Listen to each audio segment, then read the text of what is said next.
Welcome to episode 116 of How About the Huskies. As always, I'm your host, Connor, joined by Matt and Andrew, and it's not always that we're surprised on this show. I mean, the Huskies have been dominant the past couple of years. Maybe the last time we were surprised was that rough stretch in January after that dominant start in 2023, but I could speak for both of you guys. I think we were generally surprised how UConn came out in that game against Marquette. If you haven't seen, and this is the only way you consume your UConn content, the Huskies went into Milwaukee and beat number 9 Marquette 77 to 69 in a game that was honestly a lot bigger, a much larger lead for the Huskies the majority of the way, I'm trying to say. Just complete domination in the first half. Second half, bit of a struggle. You expect a team like Marquette to not have two bad halves. They had one bad first half. Second half, they picked it up. But overall, the Huskies just did what they do. They hit shots. They turned it over a bunch. We'll talk about that. But what was your guys' thoughts about this one? Because I know, me speaking, this was one of the few games in the season where I just thought we had no chance. Well, I'll never say straight up that we are going to lose and we have no chance. That's not really the best mindset to have as a fan or just somebody talking about the sport. But obviously, this was going to be a very hard game to win because it was at Marquette. And funny enough, it was National Marquette Day. I don't know if any of you guys knew about that, but I don't know what in the world that is. But it was National Marquette Day. So whatever whatever that is. But this they came out firing. The first half was probably the best first half we've had all year because we've had slow starts ever since the new year, really. And even before the new year, honestly. But we came out firing up 42 to 29 the first half. Second half, a lot of it, I feel like a lot of the mistakes were because we had a little breathing room there. I feel like if we were in a 1 point neck and neck game, then I don't think they would have forced those passes that led to the 25 turnovers, which is a talking point for sure. But I mean, Solo Ball is going to be getting MVP chance at Gamp when he's at the line because the man played the entire game with 25 points and 11 boards. What more can you ask from this team? A great win, a great team win on the road. Yeah, it was a great win. We were talking in the group chat, before the game, and Connor, you said that you kind of felt like, maybe we had a chance in the Big East because I can't remember the exact game that you said, but you were like, "Oh, this team beat this team and this team beat this team," and I said, "You know why I think we have a chance because we're the goddamn UConn Huskies, and there's always a chance that the Huskies are gonna show up in your building and run you out of it." And that's exactly what they did to Marquette. I just want to give a shout out to Dan Hurley here because this was one of his better games as a coach. Definitely, like previously in the past few games, we've had a harder time getting guys open looks. Very inefficient nights from our biggest players. Alex Carabam, for one, missing a million floaters from the restricted area. Solo was kind of the saving grace here of the team. He was kind of carrying us for the past few games. And then you didn't really know where the scoring was going to come from. But this game, it was much more well-rounded. He didn't have to get Solo the ball over and over because he had other guys getting better looks. And then when Solo did get the ball, they had to be honest because you had Hassan Diara, you had Samson Johnson, you had Jalen Stewart all having pretty productive nights. So you got good shots from Solo, and I mean he made Marquette pay 7 of 9 from three. Yeah, I mean he's not going to do that every night, but I guess he chose the right night to do it. So like I said, shout out to Danny Hurley for getting his guys in the right spots. Yeah, solo ball, obviously, like you guys said, his best game as a Husky. He had his career high 25, 11 boards as well, his second double-double in as many weekends for a guy who doesn't even really rebound the ball that well, or at least he hasn't going into the game.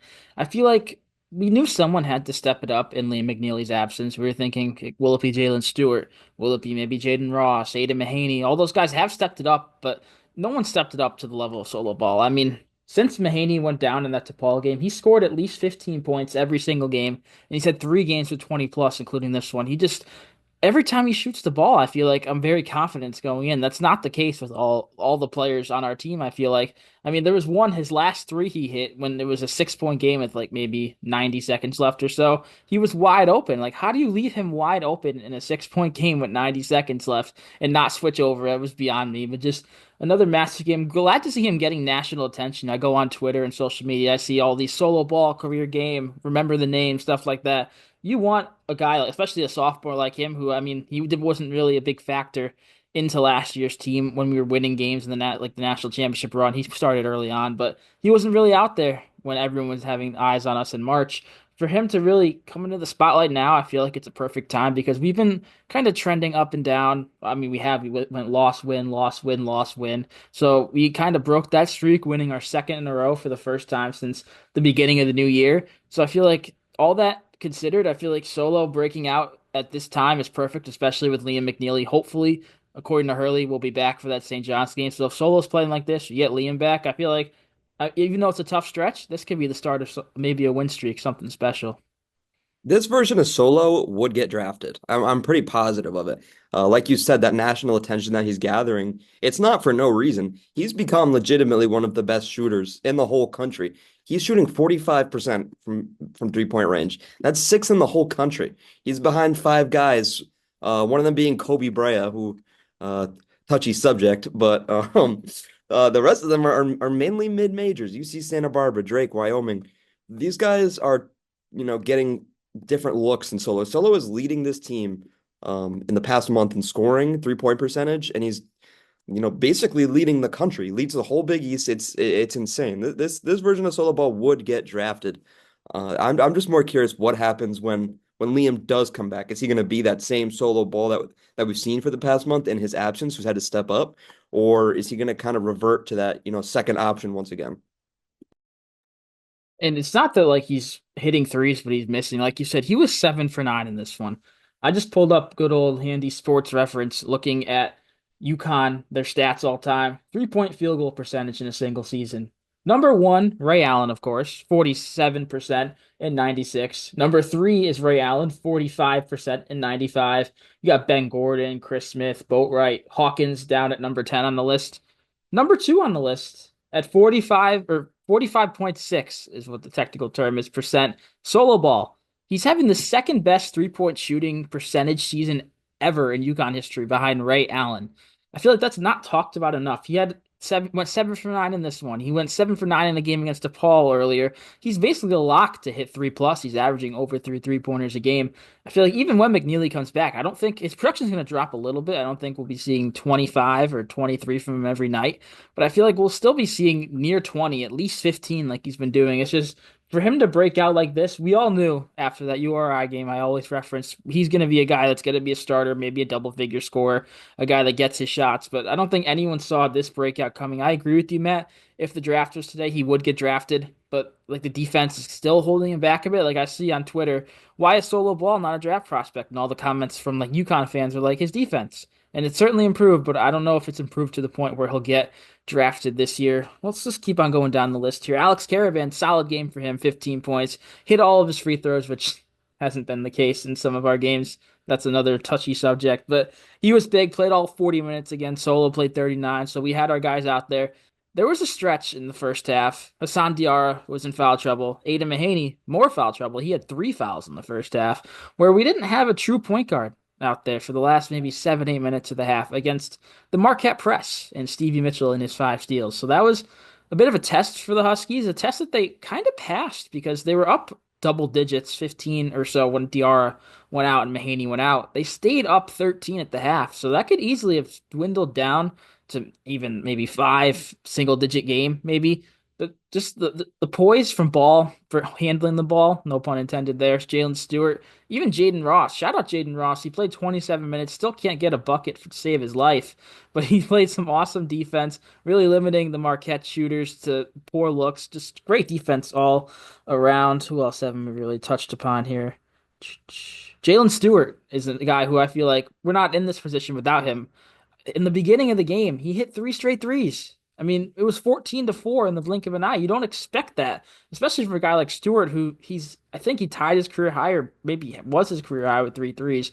This is not his usual game. You don't expect that for him to hit three right away. It definitely threw Shaka Smart and Marquette off a little bit. So just really, really cool to see that. He didn't do much scoring after that, but he was certainly impactful. He did have a team high 6 turnovers, but he was also poised with significantly more ball handling than he usually is. Who else haven't we touched upon? Let's see, going down the list. The centers. Samson Johnson is a guy I want to really just start a conversation about because he has been awesome. Even if he's not putting up gaudy numbers, he had 13 points in this one. Perfect 5 of 5 at the free throw line. His free throw percentage is up to 76.5. We'll call it 77%. This is a guy who was hovering in the 50s and 40s in his previous years at UConn. For him to be that consistent at the stripe is just another added bonus. And from the field, he's shooting ridiculous numbers that I'll get to in a bit here, but I want to hear what you guys have to hear what you guys have to say about Sampson. I mean, he's been fantastic. I feel like ever since the game, I'd say Providence when he got like kind of taken out. Obviously, I had said on a couple of different shows that this is going to be a hot and cold team. Um, and I might have to go on in the center aspect. I might have to go back on that because Sampson's had it every game really all year long. I mean, there's been a couple where he's been a little shaky, but I mean that's going to happen. But he's been just fantastic though. He looks like kind of a different player. He's kind of stopped with the whole standing with the ball thing that we talked about in one of our previous episodes. But he's been fantastic, and he was honestly one of the top three key pieces to that win. Yeah, I've been a pretty big Samson hater. That's it's pretty obvious. I've said a lot of things about Samson that, aren't the fondest. And, he kind of made me eat my words. I'm never gonna hate on a guy that plays well, that helps the team. I'm not gonna never mind. But yeah, I mean you can't deny, the role that he took in this game against Marquette. Ben Gold, nothing, zero, zilch, goose egg. I mean you can't look at that and think, he had nothing to do with it. Samson, great offensive game, great defensive game, and even Terrace off the bench. Haven't really gotten to him yet. I think he did solid. We got a lot of comments on the last episode about what I said about starting Terrace all the time, and I mean, it depends how you want to look at it. I don't want to baby Terrace, but I still think he's the more talented big. Sorry. And I said to Andrew when he was on here before we started, I have some more numbers. I know we're not a numbers or math pod, but Samson Johnson, his field goal percentage this year, 79.3%. If you want to guess where that ranks in the country, it'd be one. Number one in the country in field goal percentage. If you take away his home games and just take road and neutral, the games that are supposed to be tougher than the home games, that's up to 83.7%. If you want to maybe go even tougher than that, top 50 opponents. I don't know what the criteria is, but top 50 is top 50. He's shooting 94.7% against top 50 opponents this season. He doesn't miss. Obviously, he doesn't take that many shots. He only took, what, four shots in this one. A couple of them dunks, a couple of them maybe post fades, but he doesn't miss. You know exactly what you're getting from him. The only negative I feel like with Samson is the fouls, and it's been a lot better as of late. Don't get me wrong. I'm not saying that was a negative in this game. It's just when you think of Samson Johnson, you think of a very talented player, but a guy who can't stay on the floor. He stayed on the floor in this one and played 27 minutes, just three fouls. But yeah, I definitely see your point with Terrace being the more talented big. I think on the offensive end he is, but Samson on the defensive end and just the consistency you get from him, like Terrace goes back to the basket more than Sampson does and takes more shots as a result, misses more shots. Terrace, I'm doing this live here. I didn't have it ready. What's his field goal percentage? It's not bad by any means, I'm guessing. Terrace Reed is shooting 65.6%, which is actually up like 15% from his last year at Michigan. So he's not shooting bad at all. Just compared to Sampson, who's leading the country, I feel like we always have dominant center groupings. We always had with Sanogo, Klingon, Johnson. This was definitely one that we thought would be a little bit of a step down, but I mean, they're shooting 66 and 80% respectively. So I feel like even if we didn't think this going into the year, that's one of the main reasons why we are where we are. I just saw a stat. I just think it's kind of funny. Samson averages 3 rebounds a game and 3 fouls. It's hard. I would love to have him on the floor the whole game. I think he's a beast athlete, but it's just hard. I don't know. I feel like I'm just yapping. Yeah, his rebounding is not his strength. That's where Terrace and his near 7 rebounds per game off the bench come in. But yeah, it's definitely a perfect duo. I feel like is like Andrew you mentioned the hot not hot thing.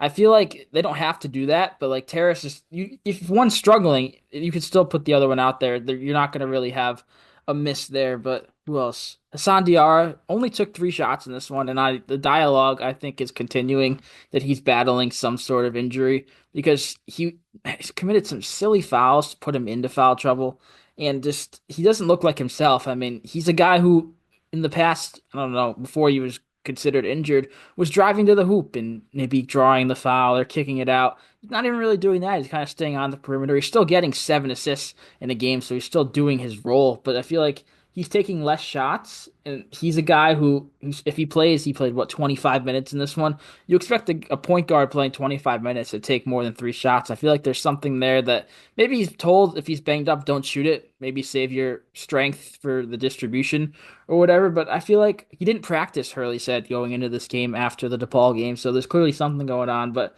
glad to see him tough it out, I guess. But you want him to be at full strength. And since that Xavier game, I mean, he's been playing like 26 minutes a game, which is down from, I mean, what he was playing. He played 39, 37, 30, 38. So that injury is definitely a factor there. And it surprises me too because Ahmad Noel is not even available. So they're kind of making up these 15 minutes within the margins. I'm surprised they don't have Ross doing a little bit more. And I think he could slot into that Andre Jackson role. I really do believe in him. I think he just has that athleticism. It's going to take some time to learn. I don't think he's going to go out and do it next game, but I do think that he kind of has that potential. And I mean, it would give Diara some more time to rest, that's for sure. Yeah, Ross played 27 minutes in this one. Stewart only played 21. I'm trying to think about how to phrase this without making one of the two look bad. But like Stewart on offense, he takes more shots, which means he has the opportunity to take more bad shots and hurt the team. Jaden Ross doesn't as I don't, again, I'm trying not to make him look bad. As poor as he's been on the offensive end this year, he's not like taking 4 or 5 shots a game. Like in this one, he went 1 for 2, 0 for 1 from three, which I don't even remember the three. I'm sure it was just a good look that he didn't hit. But he's not out there taking all these shots. And Stewart, again, he was 3 for 5, 3 for 3 from three in this game. This isn't a bad example. But Ross doesn't, he's not a factor on the offensive end, but he's not a negative on the offensive end, if that makes sense. He's not hurting the team with bad shots. He's in there to help swing the ball around. He's not obviously the defense knows he's probably not going to shoot it. They can sag off a bit. That's a different story. But I feel like his defense on top of his offensive neutrality, is that even a word? It's a word now. I feel like it's the reason why he's playing so much. He's not going to play 27 minutes in a game where Liam McNeely is active. I feel like that'd be a stretch to that's not a stretch to say. Just if Liam's playing, he'll steal some of Ross's minutes, some of Stewart's, even some of Caravan's. So we're not going to see 27-minute Jaden Ross again anytime soon, most likely. But I feel like for as much hate as I'm seeing him getting, I feel like he's playing his role well. Like you said, he could turn into a guy like Andre Jackson. Maybe not Andre Jackson with the stats. Like I don't think he's gonna have games where he gets like 6 points, 7 rebounds, like 6 assists, like Andre would. But just the athletic guy that can defend is very valuable, especially against a team like Marquette, where they have so many guys similar size to him that can beat you, like Cam Jones, Chase Ross, who had 19, who missed a couple of dunks as well, which is fun to see. David Joplin had 13. All those like wing type players. Ross, it's a good formula for Jaden Ross to play a lot of minutes, and he did. Let's see what else I wrote down on my little post-it note here. This game, the Huskies led by as many as 22. I mean, you expect a tough road win to be like a gritty back and forth. It was 42-20 at one point in the first half. That's just something I almost want to use the word unrealistic expectations there because I mean, I did say I didn't expect us to win the game, but deep down, I'm not fully like, oh, I'm not even gonna watch. We're gonna lose. But I didn't. I feel like if we won and be in like a gritty 60-58 fashion, not this 77-69 almost shootout, if you will. It's just I don't know. I feel like us going up 20 never crossed my mind at any point in this game. And once it actually happened, I probably audibly said wow out loud because it's just not what you expect from this current UConn team without Liam McNeely going against Marquette. You mentioned that big lead. In typical UConn fashion, we had to, make it close, give the fans a little something to watch. But I mean, we never lost that lead. I think the closest it got was 6 towards the end, but then I think we hit another 3 or 2 and it went immediately back up to 12. Just the resilience to be able to hold off a team like Marquette, I feel like really says a lot about this group of guys, and they're not just, getting lucky out there. That wasn't just like a game where we couldn't miss. That was a game where we game planned correctly and we didn't allow them to kind of chip at that lead and kind of get in our heads. And I mean, credit to all those guys out there for just showing that maturity to not give up that lead and not fall in that game. And the last like real thing I want to say about this game is, you know, there were a lot of mixed reactions about it. Obviously, if you're a fan, you're going to believe, but obviously there were people that had their doubts. But a win like this, even though the final was only by 8 points, it was obviously way less close. And there were a lot of mistakes in the second half that just happened. You learn from. But I mean, we're not going to do a preview in this one, but I'm already looking at Friday is probably the biggest game that's been in Gamble Pavilion in quite some time. And even looking down the line, this next Marquette game that's in Gamble Pavilion. I mean, I can't remember the last time that there was a game in Gamble that was this hyped up. You know, Rick Pitino's first time back in Gamble since God knows when. And Liam McNeely's return in the top, what, probably 12-ish Red Storm against hopefully top 20 Huskies. I mean, it's going to be an absolute madhouse there. And this is the momentum we needed for that game. Obviously, I would love to be at Gamble. Unfortunately, I'm not going to be able to, but that place on Friday night, Fox, 8 p.m., that place is going to be jumping, to say the least. And just this win makes this team feel like they can win any game, and it's a huge momentum swing for this Friday game because this Friday game is probably going to end up being the toughest non-tournament game we play. Yeah, like Andrew said, we're not previewing that St. John's one in this one. The game's not what probably 5 days away from the time you're seeing this, so we definitely have some time. But one last thought from me on that Marquette game before we kind of wrap up here. I mean, like you said, they got it the closest was six. It's because it's the state between like 9 and 13 for like pretty much the entire second half. I mean, every time Marquette did something and the crowd went nuts, we would answer most of the time. It was with the solo ball three because you hit seven of them. But we would always answer, which is something we haven't always done. We didn't really allow any big runs. The only big run we really allowed was the end of the first half. It was, what I say, 42-20. They went on a 9-0 run after that to make it 42-29 at the half. So that's the only real big run they went on. They didn't. You expect a team like Marquette, National Marquette Day, like Andrew said, to have a big second half push and then maybe at least get it to a one possession game. But luckily, we held, even with our 25 turnovers, we held the lead large enough to, it didn't get till six, didn't get to six until like the 2 minute mark. And at that point, you just got to hold the ball for good possessions and pretty much have the win. So I feel like maybe wrapping it up here, we're kind of rambling about this game, big win, of course. But I guess I'll ask you guys, got any last thoughts about this Marquette game? I don't either, but maybe I'll just have one closing ramble. This stretch of February is the one where we all were worried about going into the year. Marquette, St. John's, Creighton. Marquette, we knew they're going to be ranked very high. They are ranked very high. St. John's, we didn't expect to probably be ranked as high as they are. And then at Creighton's a death sentence. So that's a really tough 3 game stretch to start February. And this, we very easily could have been 0-1 going into the St. John's game and 0-2. But this is, if we were ever to predict a 3 game losing streak with this team, I probably wouldn't have said Maui. I probably would have said this 3 game stretch here. But to take this first one, I feel like it's gonna bode well for the Huskies come March, especially because I mean, in these bracketologies, we're like on the 7-8 line. It's not like we're a shoe-in for the tournament. They will make it, don't get me wrong. But having this quad one road win will go a lot further than people think, especially seeing Gonzaga's struggling a bit in the West Coast Conference. Baylor isn't what we thought they were going to be in the Big 12. You know, they picked up a big win against Kansas yesterday.